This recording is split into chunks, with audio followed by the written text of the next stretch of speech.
Come on everybody, clap your hands.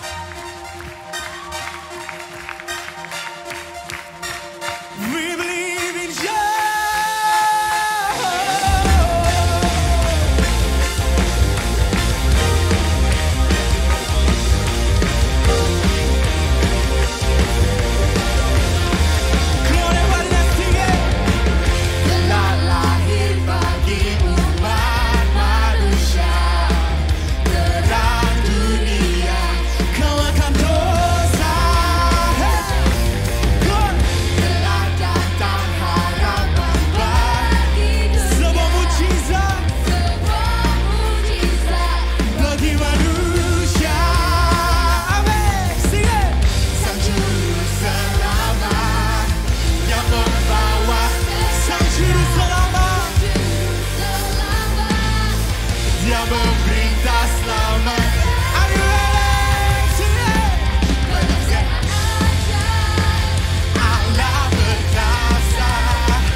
Halo semua, welcome to Hattrick Alpha Omega Church. Kita berharap kalian tidak merasa canggung dengan cara kita mengangkat tangan, melompat, menyanyi, atau mendengar bahasa-bahasa yang mungkin asing bagi teman-teman. Karena kami percaya bahwa lagu dapat membangkitkan iman dan itu merupakan ekspresi kita mengasihi Tuhan. Alpha Omega Church adalah tempat orang yang tidak sempurna, jadi kalau di antara Anda ada yang punya kawan, keluarga, yang tidak sempurna, Anda bisa ajak mereka untuk bersama-sama terhubung lewat ibadah online ataupun hadir di ibadah onsite. Di Alpha Omega Church, kita berusaha membangun suasana yang antusias dan semarak dalam setiap ibadah, baik onsite ataupun online. Sehingga kita sangat mengajak Anda untuk berpartisipasi dan responsif dalam ibadah ini. Feel free untuk ikut bertepuk tangan, mengangkat tangan, tersenyum, dan menikmati apa yang sedang berlangsung. Berikut ini beberapa informasi yang baik untuk kita perhatikan. Nah, buat kalian yang muda dan berenergi, di bulan September kita ada acara Youth Converse dan ada Westar Reguel Lewi dan Anthony Soehartono.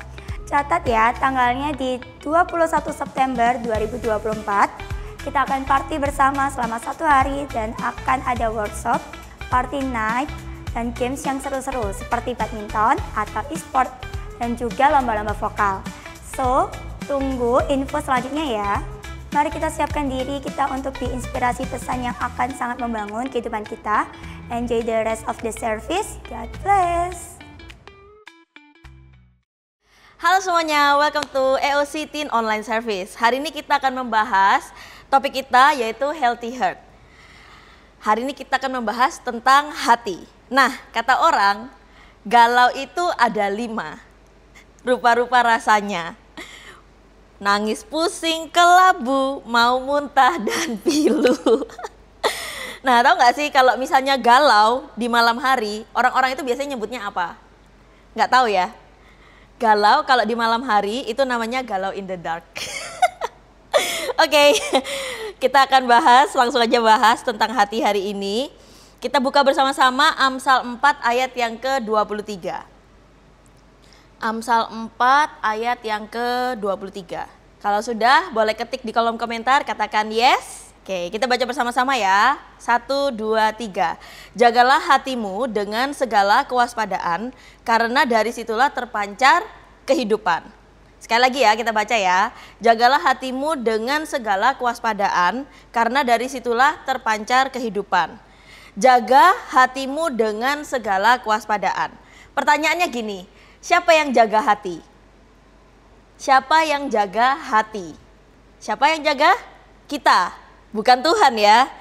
Tuhan itu kasih kita perintah untuk jaga hati.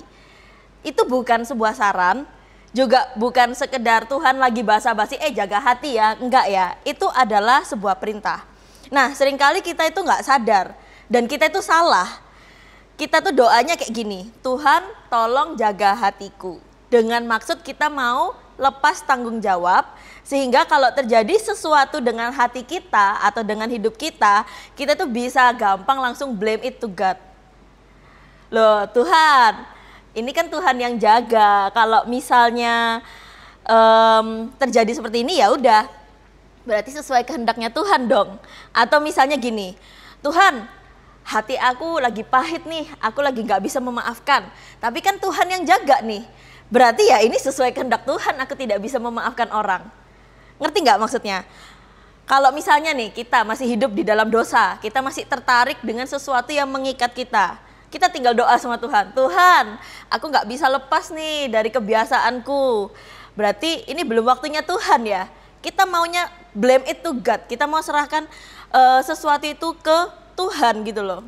Maunya tuh nggak mau disalahkan, maunya disalahkan itu ya pokoknya Tuhan gitu kan. Padahal kita sendiri yang nggak jaga hati kita. Kita yang masih melakukan dosa, kita yang masih punya rasa dendam, kita yang nggak mau memaafkan orang, kita yang masih pahit, kita yang masih keras dengan hati kita nggak mau menyerahkan semua urusan hati kita itu ke Tuhan, tapi kita mau pakai kata kehendak Tuhan untuk menutupi kelalaian kita jaga hati.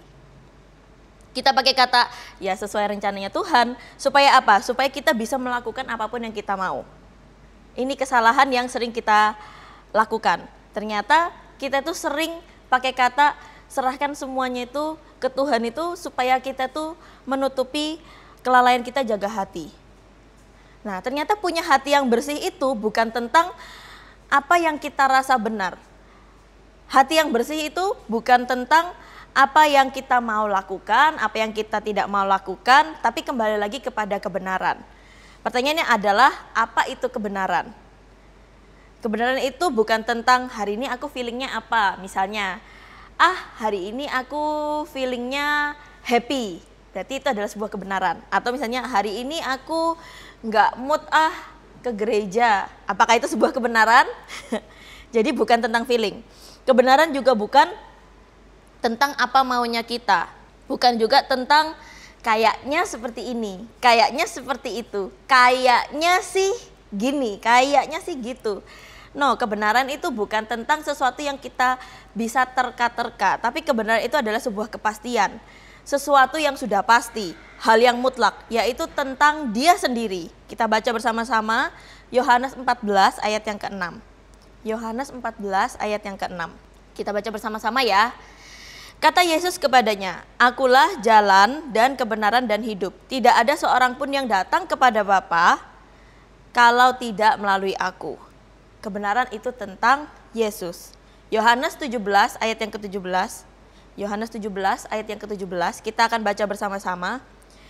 "Kuduskanlah mereka dalam kebenaran. Firman-Mu adalah kebenaran." Berarti apa? Firman itu adalah kebenaran. Firman-Nya adalah kebenaran. Kebenaran adalah tentang kemuliaan nama Tuhan. Katakan bersama-sama 1, 2, 3. Kebenaran adalah tentang kemuliaan nama Tuhan. Jadi kalau kita lagi marah, kita harus ingat apakah yang kita lakukan itu sudah memuliakan Tuhan atau belum. Sudah memuliakan nama Yesus, nama Tuhan atau belum. Sudah menceritakan tentang Yesus atau belum. Kalau enggak ya berarti kita harus kembali lagi jaga hati kita. Contoh, kita enggak mau maafin orang. Kita harus ingat ketika kita tidak mau maafin orang, apakah itu memuliakan Tuhan atau enggak. Kalau enggak ya berarti kita harus kembali lagi jaga hati kita. Kalau misalnya kita mau melakukan sesuatu apapun itu, kita harus ingat apakah yang kita lakukan itu bisa memuliakan Tuhan atau enggak. Kalau enggak ya kita harus balik lagi jaga hati kita. Kolose 3 ayat yang ke-23. Kolose 3 ayat yang ke-23, kita baca bersama-sama ya. 1, 2, 3. "Apapun juga yang kamu perbuat, perbuatlah dengan segenap hatimu seperti untuk Tuhan dan bukan untuk manusia." Jadi kita harus jaga hati kita. Aku berdoa supaya anak-anaknya Tuhan itu semuanya kita bisa punya hati yang bersih. Supaya apa? Supaya terpancar kehidupan. Kehidupan terpancar bukan karena status kita. Kehidupan itu terpancar bukan karena siapa kita, bukan juga karena seberapa terkenal kita, bukan karena seberapa kaya kita, tapi kehidupan itu terpancar karena hati kita. Apakah kita itu waspada atau enggak? Apakah kita bisa jaga hati kita atau enggak? Kalau misalnya kita mau hidup berkemenangan, ya kita harus mulai jaga hati kita. Jadi apa yang bisa kita perbuat supaya kita bisa hidup dalam kemenangan? Yang pertama, kendalikan hatimu. Katakan bersama-sama 1, 2, 3, kendalikan hatimu. Kalau hari ini kondisi hati kita lagi pahit, lagi sedih, lagi kecewa, dendam, dan pikiran yang aneh-aneh, please stop. Kita harus jaga hati kita. Kita harus ingat, ini tuh memuliakan Tuhan atau enggak. Kalau enggak, stop. Kita harus katakan ke diri kita sendiri, kalau kita nggak boleh lagi pahit, kita nggak boleh kecewa yang sampai kita itu melakukan hal-hal yang buruk, kita nggak boleh sedih yang terlalu berlarut-larut, kita nggak boleh dendam kepada orang. Jadi kita harus mulai kontrol hati kita harus mulai jaga hati kita. Kendalikan hatimu. Yang kedua yang bisa kita lakukan, isi dengan kebenaran. Katakan bersama-sama 1, 2, 3, isi dengan kebenaran. Kalau kamu nggak bisa mengendalikan hatimu, bisa jadi mungkin isinya lebih banyak tentang kita, tentang kemauan kita, tentang rencana kita, bukan tentang Tuhan. Jadi kita harus tahu, artinya kita lagi butuh Tuhan. Kalau kita nggak bisa mengendalikan hati kita, berarti kita lagi butuh Tuhan. Mulai dekat lagi sama Tuhan. Caranya gimana?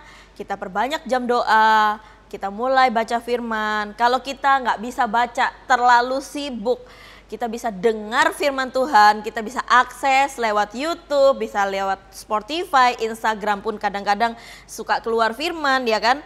Kita mulai dengar lagu-lagu puji-pujian, kita mulai ganti lagu-lagu yang kita dengar dengan lagu-lagu worship. Jaga hati kita dari hal-hal yang negatif.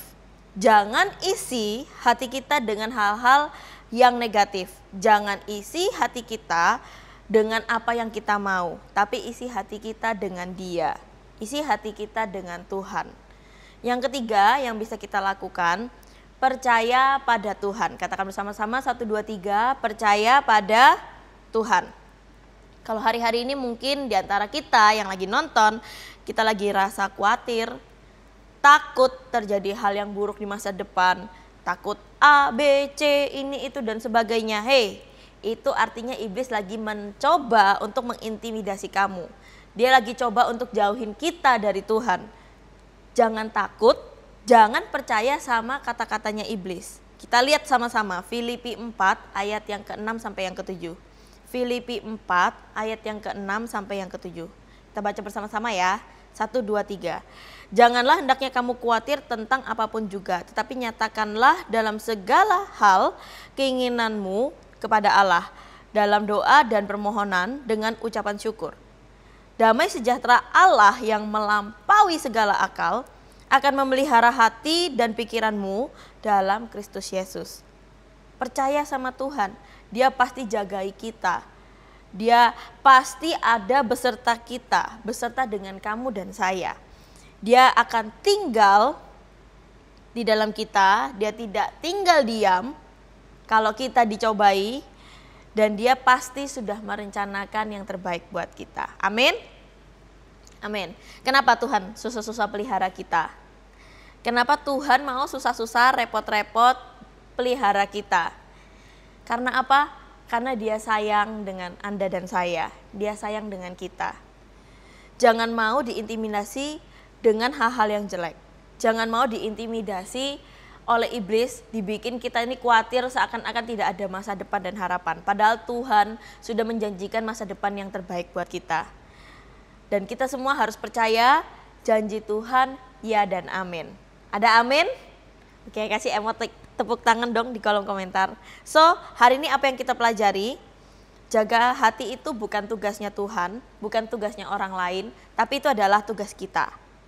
Kalau misalnya kita kesulitan jaga hati, artinya hati kita itu dipenuhi dengan hal-hal yang bukan tentang kemuliaan Tuhan. Jadi yang harus kita lakukan ada 3 hal hari ini. Yang pertama, kita perlu mengendalikan hati kita, stop hal-hal yang negatif. Kita bisa say ke diri kita sendiri untuk tidak memikirkan hal-hal yang jelek, untuk mengontrol hati kita supaya kita bisa lepas dari kepahitan dan sebagainya. Kita bisa jaga hati kita perlu kendalikan hati kita. Yang kedua, kita perlu isi hati kita dengan kebenaran, dengan Tuhan. Yang ketiga yang bisa kita lakukan adalah percaya pada Tuhan. Kita berdoa bersama-sama.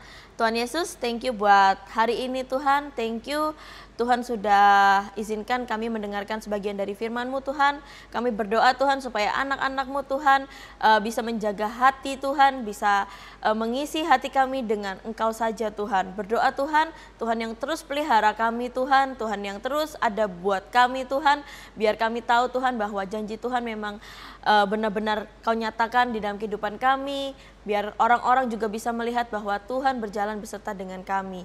Berdoa Tuhan supaya ketika kami Tuhan yang mungkin hari-hari ini sedang mengalami pahit, mungkin sedang punya dendam di hati Tuhan, kami mau patahkan itu semua di dalam nama Tuhan Yesus Kristus. Ketika hati kami nggak beres Tuhan, kami percaya Tuhan turut bekerja Tuhan di dalam kehidupan kami. Tuhan memberikan kekuatan kepada kami, memampukan kami Tuhan untuk membereskan hati kami, membersihkan hati kami dari segala hal-hal yang negatif Tuhan.